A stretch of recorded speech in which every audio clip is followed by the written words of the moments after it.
And a lot of talk this week about the new TV deal, all that type of stuff. I know probably not much has changed in terms of meetings or anything since Tuesday, but I'm curious, when you talk about the bonuses and changing that, would you ever consider implementing just a finish bonus instead of performance ones? Like you get a finish, that's the bonus for you?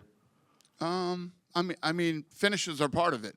Finishes are part of the, I mean, when you think about it, other than Hamzat, the finishes were the other bonuses. But I mean, I think you have to mix everything into the equation. A great performance, you know, I don't want to put myself in a box with just finishes. Mm-hmm. And on the topic of fire pay, some people were wondering if you would ever consider moving away from the show win model and maybe doing like flat purses across the. Listen, man, this business has worked just fine. Oh, yeah. The model isn't broken. You know, I love when people who have no fucking idea what they're talking about and don't know anything about the business give input.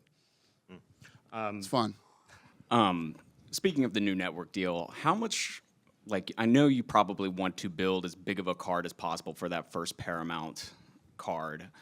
When do you guys start putting that together, and are you wanting this to be kind of like one of those super cards that you were talking about putting simulcasting on CBS, or will this just be kind of more of a traditional great card that you guys put on? Here's the thing about being in this business, right? If you look at all the things that we accomplish, and at the end of every year, I'm always sitting in front of you guys going, I don't know how we're going to beat this last year, but we always seem to do it.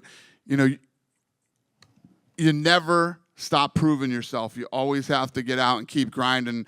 And in September, we're getting together. We're getting both the teams, my team and their team together. We're going to start game planning and working on how this is all going to work and how we can all work together. And ESPN has been incredible. You know, these guys are like, we're going to help you as much as we can in the transition. Anything you need from us. You know, we have an incredible relationship with them. I still have an incredible relationship with Fox. And we had a good relationship with Spike when we left there too. The guy Philippe Dumont, that, yeah, I'm sure you've all heard me and how I feel about that guy, but who was one of the executives at the company back then, I'm not a fan of, but every other relationship I've ever had with all these networks, I still have, and nothing. There'll be no difference with ESPN when we leave. And I don't know what the you asked me or where I'm going right now, but we got a lot of work to do. That's the answer to your question.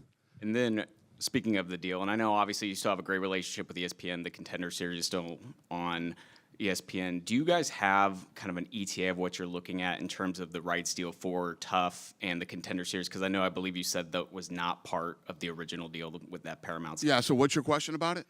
Do you guys have kind of a rough timeline of when you're wanting to get a rights deal for those two entities? We haven't even got the teams together to talk yet, and there's still a lot of work to do. Right. Thank you, Dana. Yep.